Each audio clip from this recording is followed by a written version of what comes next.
Yo guys, welcome back to another video on the channel, and today I've got the best controller settings for movement in Vondel and Warzone 2 as of right now. But before we do get into today's video, if you aren't already, be sure to subscribe to the channel with notifications, turn on to miss any more videos on the channel. If you do enjoy it, smash thumbs up and any thoughts on these controller settings in the comments below. But let's jump straight into it right now. Okay guys, so I'm going to go over everything on controller settings in Modern Warfare 2 and Warzone 2 as of right now. So we're going to start off with the normal controller settings. We are going to have aim and input device, obviously controller. Button layout, I do play tactical. This is going to flip your melee and your crouch button. So simply by pushing the analog stick, you will slide. But for me, it's going to be dolphin dive, but I'll get into that setting in just a moment. Flip LT and RT, none of that. I don't leave that completely off. Warzone DMZ layout, exactly the same, tactical, and I don't leave it on flipped there. Custom button layout is off, and then obviously all of that is just completely standard. Bumper ping I have off. Stick layout preset is going to be completely default for me. Some of you guys might want to change it for whichever you do prefer, but I'd leave it on completely default. Controller vibration, you want this off. If you play with controller vibration, you want to turn this off now. And the reason for that is, this might sound crazy to some of you, but having controller vibration on, because of your controller vibrating every time you're shooting, you're not going to notice it, but your thumb is going to slightly move, and it can throw your aim off just a little bit. So then once you turn this off, every input that is being given to your analog stick is going to be purely from you. There's going to be no controller vibration getting in the way of that. So make sure you turn it off, and I guarantee your aim will slightly improve just a little bit as soon as you turn that off. Horizontal and vertical stick sensitivity, guys, this is going to be down to personal preference. A lot of the pros play like 6.6, 7.7. I play it on 10.10. I like it on 10.10. Some people play 20.20. This is entirely down to how you like your sensitivity. Don't always copy mine. You can copy it from a starting point. I use it on 10.10, but if you guys want to start with 10.10 and move it down if it's a little bit too fast, move it up if it's a little bit too slow, it's entirely up to you. ADS sensitivity multiplier, same again here. This is going to be completely down to you. It's from personal preference. I have mine on 0.8. It just means it's a lot easier to be able to track your opponents. It's not going to move as quickly. So again, you can start at 0.8 if you want to, and if you feel like when you're ADS in and you're trying to track someone, if it's a bit too slow, crank it up. If it's a little bit too fast, crank it down. If you're struggling to track players still with it on 0.8, definitely move it down, because the slower you make this, the easier it's going to be able to control where you're moving and where you're looking. Obviously, it's just going to be a little bit slower, but it can make it a lot easier to track people within the game. Sensitivity multiplier, guys, as you can see, all of mine are on 1. I don't need to change any of those. I have them on the complete default at 1 right there. Vertical aim axis is going to be all on standard. I don't need to change any of those to inverted, because I don't like my aim being inverted at all. So I'm going to leave that all on default. ADS behavior is going to be on hold.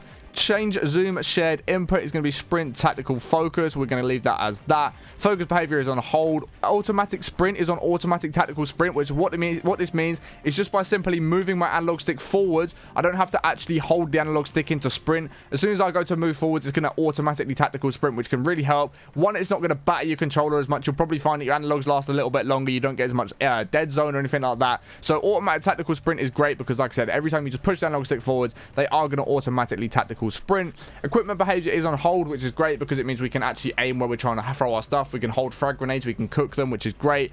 Weapon mount activation is ADS and melee. Interact reload behavior is prioritize interact, which is great for Warzone, because you definitely want this, because if you have it on prioritize interact, it's going to make it much faster to open chests, open crates, and pick things up like plates, you know, streaks, anything you're trying to pick up is going to pick up much easier. Armor plate behavior, you definitely want on apply all. It just means by pressing Y once, it's going to put all 3 plates in, rather than you have to do it for every single plate. And of course, if you wanted to cancel it because you're getting into a gunfight, you can cancel it as well. Just simply pressing Y or start sprinting or something, it will cancel it out as well. So it's not always going to apply all. You can cancel it out, but it's just great. It's much more convenient. Target aim assist is going to be on. We're going to have that on. Aim assist type is going to be default. Apparently, all of these aren't as good as default anymore. Black Ops used to be the one everybody used, but apparently default is now the best one to use. Third person ADS correction type is going to be on assist. Aim response curve type is going to be dynamic, guys. You definitely want to use dynamic. Much easier to be able to hit your shots. It's just a very good one to use. All the pros use it. All the good players use it. Everyone you watch probably uses it, so make sure you do have it on dynamic. ADS sense multiplier, guys, is going to be on 0.8. ADS sensitivity transition time is going to be on instant. Custom sensitivity per zoom I have on off. I don't want to change that. Input dead zone, again, guys, this is going to be slightly different for everyone. You want your max on 99, of course, but then your minimum one, the way you're going to work this out, guys, is just go into a normal game, put it on 0. So if you don't know what your dead put should be, put it on 0.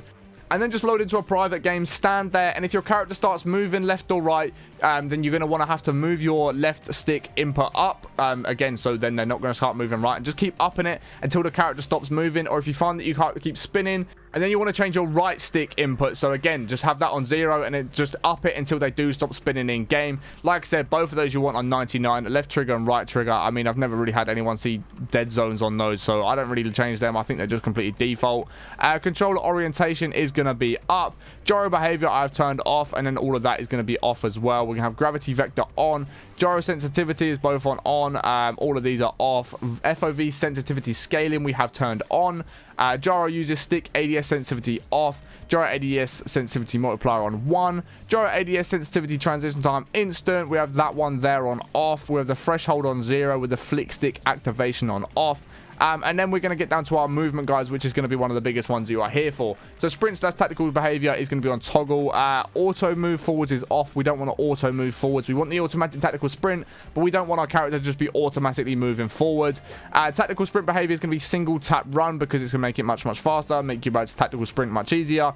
Grounded mantle we are going to be turning on. Automatic airborne mantle we're going to have on partial. So it's not always going to mantle you on top of things unless you're actually trying to mantle it, which is great because the amount of times in this game you'll find if you have this on off, the amount of times that you find you're just gonna end up jumping on things you don't want to jump onto is so frustrating. But automatic airborne mantle is great, so when you jump it's gonna then mantle you onto something. It just means when you're not gonna run up to something, and as soon as you run into a wall that you can jump on top of, it's gonna mantle you. So if you try and take cover, if you have that off, it's just gonna jump over the wall, which we don't want. So every time we jump we're then gonna mantle, which is exactly what we want. Automatic ground mantle we're gonna have turned off. Invert slide and dive behavior I have this on inverted, and the reason for this is every time you tap your crouch button or your slide button, you're going to dolphin dive every time you tap it, and then to slide you're going to have to hold it. And the reason I do this is dolphin diving in this game is just way more effective than sliding. Sliding is pretty useless in this game now that you can't slide cancel, and having this on Vondel for movement is great because every time you jump from another building you can dolphin dive, pull your parachute and land on a different building that you normally wouldn't be able to jump from. So it's a very good thing to have. I definitely recommend having this on inverted. It might take a little bit of time to get used to, but I definitely recommend it. Plunging underwater is movement. Parachute auto deploy we have on off because it means you can put it at the last second just before you do land, which is going to get you down to the ground nice and quickly. Sprinting door bash we do have on. Ledge hang mantle behavior is on mantle only. ADS stick swap is off. Backpack alternate control is off. And then weapon mount movement exit is on. Weapon mount exit display is medium. You can make this short because it's going to make it a lot faster. I'm actually going to change mine to short now I think of it. Depleted ammo weapon switch we're going to have on, so every time your gun runs out of ammo it's going to change to your secondary. Quick C4 detonation we are going to have off. And then for our vehicle behaviors, guys, we're going to have vehicle camera recenter, short delay, camera initial position, free look. We're going to have our overlay behaviors. Scoreboard is toggle. Ping wheel delay is moderate. Double tap danger ping delay is moderate. And then wheel menu behavior is on hold. But those guys are the best controller settings for Modern Warfare 2 and Warzone 2 as of right now. If you guys have enjoyed today's video, be sure to smash the thumbs up. Subscribe to the channel, notifications turn on if you haven't already. I appreciate watching to the end. Have a great day, and I'll catch you on the next one in a bit. Peace.